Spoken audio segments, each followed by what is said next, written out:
سلام تماشابینان عزیز، خلاصه خبرهای مهم یکشنبه 4 ایول تاجیکستان را از پایگاه خبری بغداد برایتان پیشکش میکنیم.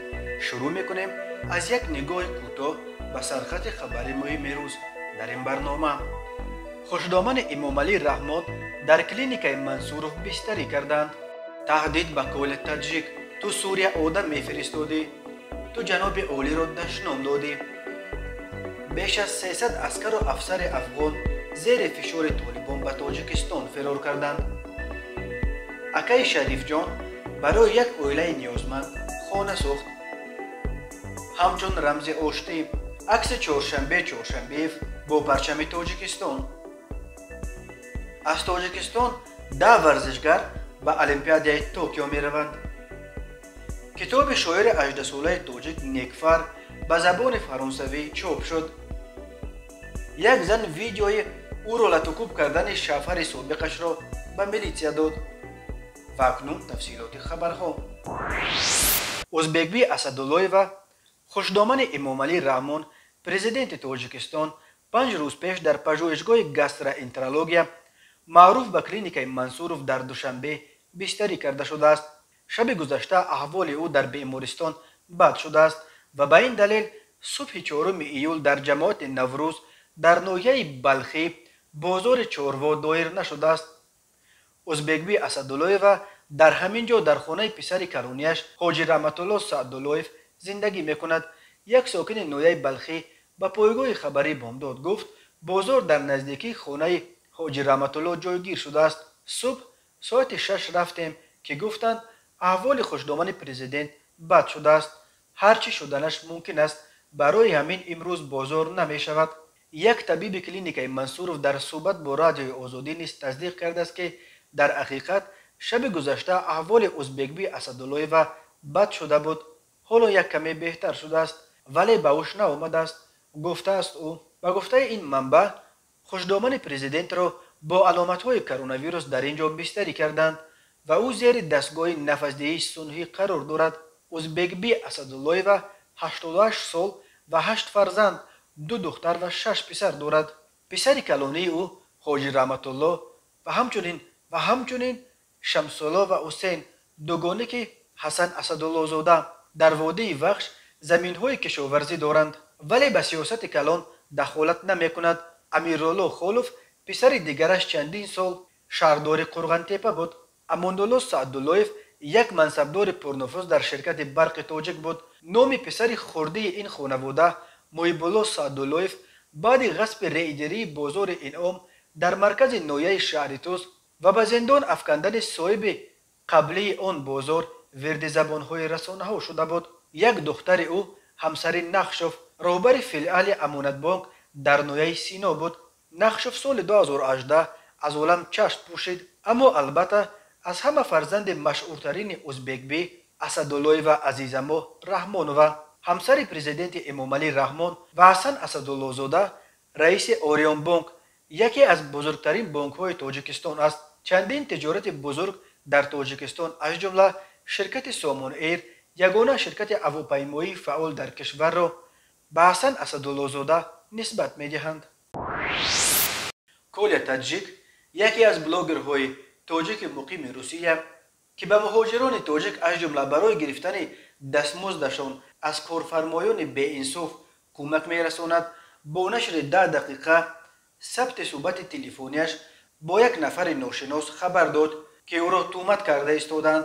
در این ثبت یک نفر با صدای جوان مردانه کولیا تاجیک را عیبدار می‌کند که او گویا با تروریست‌ها در عراق و سوریه رابطه داشته و حتی بغدادی را شخصا می‌شناسد و گویا 140 بچه تاجیک را برای جنگ به عراق و سوریه فرستاده است. ولی جای دیگر او به جای سوریه و عراق میگوید که کولیا تاجیک به افغانستان آدم میفرستاد. هم صحبت کولیا تاجیک ادعا میکند که ثبت صحبت‌های بلاگی را دارند و او را میتوانند به آسانی به زندان اندازند. او باز هم با شیوه تهدیدآمیز کولیا تاجیک را به آن عیبدار میکند که نسبت به جناب عالی پرزیدنت تاجیکستان امام علی رحمان دشنام‌های قبیح زده است و از سیاست پیش گرفته او تنقید کرده است. در این باره هم او نفر ادعا میکند که ثبت صحبت‌های کل تاجیک با تنقید امامعلی رحمان را در دست دارند. او به بلاگر پیشنهاد میکند که به خوبی خودش آمده بیانات دهد و همه چی را امضا کند. در این صورت او وعده داد که یگان فکر نسبت به بلاگر خواهند کرد. کل تاجیک چندین دفعه گریبان میگیرد و همه دعواهایی را که به ضدش اعلام کردند تهمت روی راست مینامد. پس معلوم می شود شما مردم را همین خیل با تهمت محکم میکنید. میپرسد او. کل تاجیک چند دفعه تکرار میکند که در یگان گروه کوش نیست. بغدادی را اصلا نمیشناسد. کسی را نه به سوریه نه به عراق و نه به افغانستان فرستاده است. معلوم نیست که نفری که به کل تاجیک تهدید میکرد نماینده یگان مقامات بود و یا میخواست بلاگر معروف را به تعبیر امروزه پرانک کند. کل تاجیک با ویدیوهای کمک‌هایش به مهاجران تاجیک معروف است. او از جمله قلابانی را که مهاجران را به وعده تیار کردن سندهایشان فریب میدهند فحش میکند. برای معاش مهاجران با کارفرمایان بی‌انصاف وارد بحث میشود. ویدیوی کل تاجیک را در کانالش در یوتیوب ده‌ها هزار نفر تماشا میکنند. یک صاحبکار تاجیک با نام اکای شریف جان برای یک عائله نیازمند خانه نو ساخته است. منبع این خبر سامانه عائله خبر داد که قرار است روزهای نزدیک این خانه را از حساب صاحبکار با تمام تجهیزات روزگار از یخدان و تفدان و کندیسنر تا تلویزیون و کامپیوتر، جیوان برای آشخانه و حتی دیک و طبق و کرپه و بالشت مجهز گردانند. اکای شریف جان وقتی کلید خانه را به خاله فاطمه و دختر او امیده 16 ساله می سپرد وعده داد که او به امیده برای داخل شدن و تحصیل در دانشگاه نیز دست کمک خود را دریغ نخواهد داشت. اگر زنده باشم خواندنش را هم به عهده میگیرم. گفت صاحبکار. فاطمه و امیده 4 ماه قبل بعد 16 سال عذاب بیخونگی و دربدری به سامانه عائله مراجعت کرده خواستند تا زندگی پرمشقت آنها را به نوار بیارند. بعد نشر آن نوار اکای شریف جان همت کرده بنیاد خانه برای این عائله را به عهده خود گرفت. سامانه عائله برنامه ویژه‌ای را با نام امید آخرین پیش میبرد که توسط ویدیو درباره زندگی سخت عائله‌های محتاج و بیخانه قصه میکنند و چندین عائله تا امروز با شرافت این برنامه صاحب خانه شدند. از جمله ماه ایون عائله خبر داد که صاحبکار شناخته تاجیک حاجی محمد جان مرادوف رهبر شرکت ساختمانی سرمنزل باز به یک عائله محتاج خانه نو تحفه کرد. ملکه قوتوفه ساکن شهر ترسانزاده 25 سال باز با فرزندان معیوبش حسن و حسین در یک خوابگاه عمومی زندگی داشتند. عائله نوش سرآغاز قرار بود که برای این عائله کم بضاعت از بناهای بلند آشانه خانه میخرند، ولی با نظر داشت آنکه حسن و حسین جوانند و فرد و عائله دار شده صاحب فرزند میشوند، صاحبکار دوراندیش برای این عائله یک اولی خیلی کلان و زیبا و زمانوی را پیدا کرد. حاجی محمد جان مرادوف با عملهای خیرش مشهور بوده سال گذشته دست کم به 5 عائله محتاج و معیوب در کوچه های حسین زاده و عینی دوشنبه منزل های نو با تمام شرایط و جهاز لازم تحفه کرده بود. مرکز مطبوعات قشون‌های سرحدی کمیته دولتی امنیت ملی تاجیکستان خبر داد که نیمه دوم 3 ایول ساعت 18:03 وضعیت در دهه اویز ولسوالی خوهان، ولسوالی شهر بزرگ و دهه زیرکی ولسوالی راغستان ولایت بدخشان جمهوری اسلامی افغانستان مرکب گردیده منطقه‌های نامبرده از طرف حرکت طالبان تصرف شدند. در نتیجه زدخورد مسلحانه حرکت طالبان کمانداتوره سرحدی اویز ولسوالی خوهان را نیز اشغال کردند. بیشتر از 300 نفر نظامیان قوه‌های مسلح جمهوری اسلامی افغانستان به مقاومت مسلحانه تاب نآورده با مقصد نجات خود توسط منطقه محافظتی بین دیدبانگاه‌های پنجم استقلال و ششم سر غور اتریاد سرحدی شمس‌الدین شاهین سرحد دولتی را عبور کرده به حدود جمهوری تاجیکستان گذشتند. سرحدبانان تاجیک با نظرداشت پرینسیپ انسان دوستی و حسن همجواری به گریزگان اجباری برای واردشوی به قلمرو جمهوری تاجیکستان اجازت دادند. گفته می شود در اطلاعیه رسمی سرحدبانان تاجیک با این وجود مرزبانان تاجیک می گویند وضعیت در مرز بین تاجیکستان و افغانستان تحت نظارت پره سرحدبانان تاجیک قرار دارد. از 22 ایون به این طرف این علاقه سیومین مورد به فشار طالبان تاب نآورده به قلمرو تاجیکستان فرار کردن نیروهای دولتی افغانستان است. یادآور می‌شویم روز 22 ایون 134 نظامی افغان بعد از جانب طالبان تصرف شدن شیرخان بندر، بزرگترین گذرگاه در مرز افغانستان با تاجیکستان، به طرف گذرگاه 5 پایان فرار کردند. روز 27 ایون 17 حربی افغان بعد به دست طالبان افتادن ولسوالی کلدار ولایت بلخ به ناحیه شهرتاز تاجیکستان فرار کردند. روز 23 ایون 53 تن از نیروهای دولتی افغانستان به فشار طالبان تاب نآورده به ازبکستان فرار کردند، ولی مقامات ازبکستان آنها را پس فرستاده گفتند که به امور داخلی افغانستان دخالت نمی‌کنند و به هیچ گونه عبور غیر قانونی مرزهای خود نیز راه نخواهند داد. پیشرفت‌های اخیر طالبان نگرانی‌های را به بار آورده است که حکومت کنونی افغانستان می‌تواند بعد خروج تکیه‌گاه اساسیش نیروهای ائتلاف بین المللی سقوط کند. قرار است 4000 عسکر و افسر امریکا مورد اساسی این ائتلاف علاقه تا 4 ایول سال جاری ترک افغانستان کنند. وزارت دفاع تاجیکستان هفته گذشته خبر داد که نیروهای مسلح را که در خط دائم حمایت مرز افغانستان قرار دارند به حالت آماده باش آوردند. تاجیکستان با افغانستان 1370 کیلومتر مرز مستقیم دارد که روی مجرای امودریا و پنج می‌گذرد. حمایت اکثر مناطق این مرز با دلیل ریلیف مرکب کوهستانش خیلی مشکل است. تماشابینان عزیز، یادآور می‌شویم خلاصه مهمترین اخبار تاجیکستان را از پایگاه خبری بامداد تماشا دارید. برنامه را ادامه می‌دهیم. چهارشنبه رزمنده معروف MMI از ولایت مختار کوهستان بدخشان که چند سخن فکری ناکرده به زبان آورده او بحث‌های گرمی را برپا کرد، همچون رمز آشتی در صحیفه‌اش در فیسبوک عکس خود را با پرچم دولتی تاجیکستان در سر کتفانش نشر کرد. چهارشنبه از همه طرف‌های بحث دعوت کرد بیایید با همین عکس به همه این اختلاف نظرهای بی‌معنی و سخنان نالازم در حق یکدیگر با این همه جدایی کردنی‌ها به منطقه‌ها و شهرها نقطه گذاریم. چهارشنبه در ادامه نوشت که با این عمل من نشان دادم که وطن عمومیمان را دوست می‌دارم. او افزود ما همه فرزندان یک کشوریم و دشمنان هر قدر برای جدا کردن و کاشتن تخم دشمنی در بین ما تلاش کنند هم ما همیشه متحد و برادر باقی میمانیم. بسیاری‌ها از این عمل چهارشنبه و دست آشتی دراز کردن او پشتیبانی کرده این اقدام او را اقدام شرافتمندانه و علامت جوانمردی نامیدند. مظفر امامداد یکی از فعالان زاده بدخشان به چهارشنبه برای سخن‌های عاقلانه‌ای که متحد ساختن تمام جامعه را به هدف دارد اظهار سپاس کرد. انا اکنون هموطن من از عقل سالم کار گرفت. امیدوارم اکنون تمام اختلاف نظرها و بحث‌ها در اطراف چهارشنبه به پایان میرسند و همه اهل تاجیکستان بدون استثناء از او پشتیبانی و در میدان‌های نبرد برایش مخلصی میکنند. او با افتخار پرچم کشور ما را بلند خواهد برداشت، نوشته است مظفر امامداد. ژورنالیست تاجیک نیلوفر عزیز نوشته است چهارشنبه جان تازه از عقل و خیرت کار گرفته، کامگاری یارت باد فرزند تاجیکستان.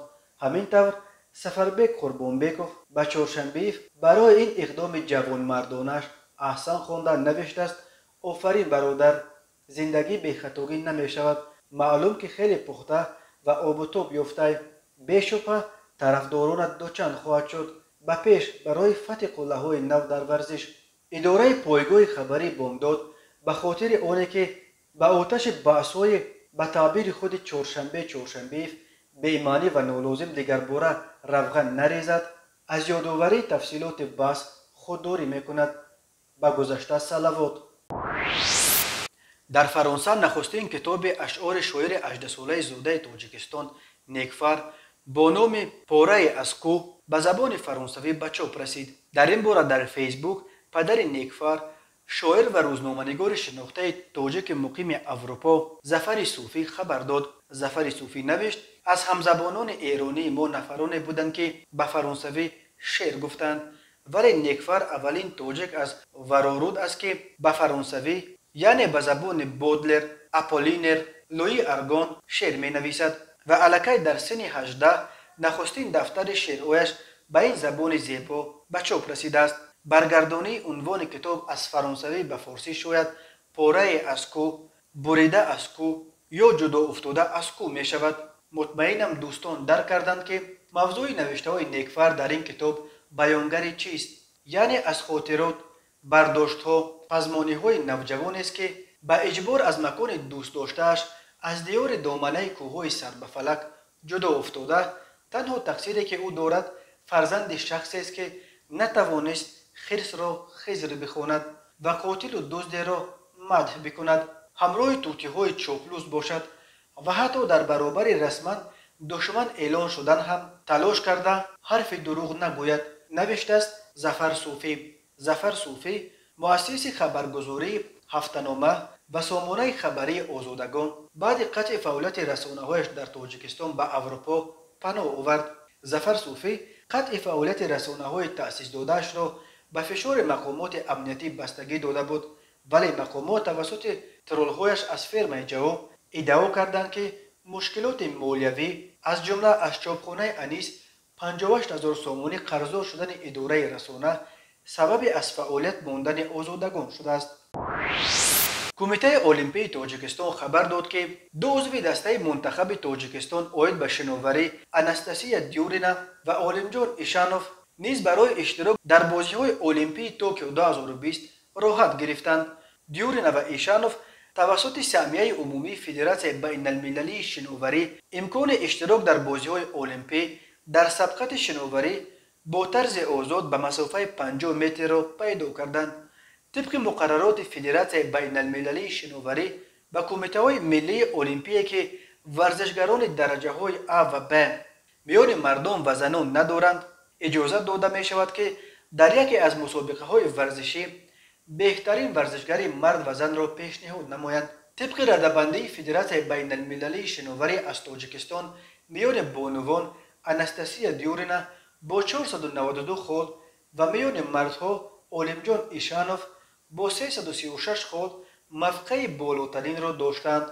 هر دو همچنین در چمپیونات جهان عاید به ورزش‌های آبی که سال 2019 در کره دایر شد اشتراک داشتند. اشتراک در این چمپیونات یک شرط دیگر برای به دست آوردن سهمیه یونیورسالی از فدراسیون بین المللی شناوری بود. اناستاسیا دیورینا و عالمجان ایشانوف سال 2016 در بازی‌های المپی ریو دی ژانیرو نیز شرکت کرده بودند. اناستاسیا دیورینا همچنین اشتراکچی سیوم بازی‌های المپی نورسان می باشد که سال 2018 در بوئنوس آیرس دایر شده بود. همین طریق هیئت المپی تاجیکستان به 10 نفر رسید. بهادر عثمانوف، شعباس نعمت‌اللهیف هر دو در رشته بوکس، گلسنبی شریفووا، الدار احمدیف ورزش سبک، سامان محمد بیکوف، اکمل مرادوف، کامرانشاه استوپیریان، تیمور رئیموف گشتینی دیزودو و اناستاسیا دیورینا و عالمجان ایشانوف شناوری. بازی‌های المپی توکیو 2020 با تأخیر یک ساله از 23 ایول تا 8 آگوست سال 2021 برگزار می‌شوند.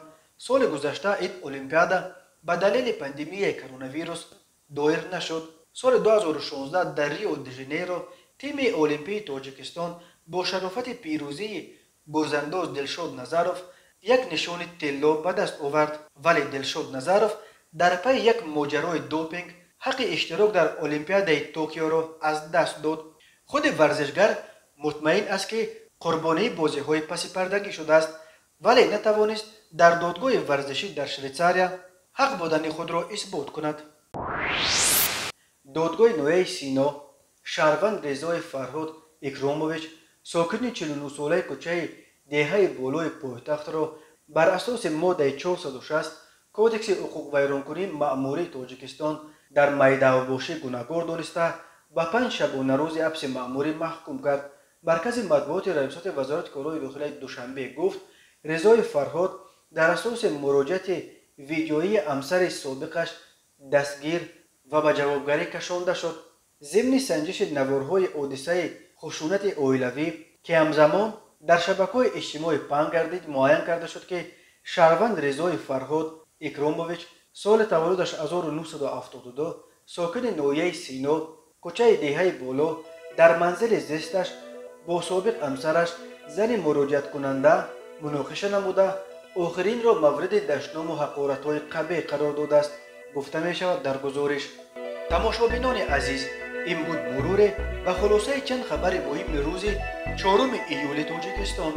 خبر و گزارش های بیشتر از تاجیکستان و درباره تاجیکستان را در سامانه پایگاه خبری بامداد پیگیری نمایید. www.bamdad.com. خوش باشید.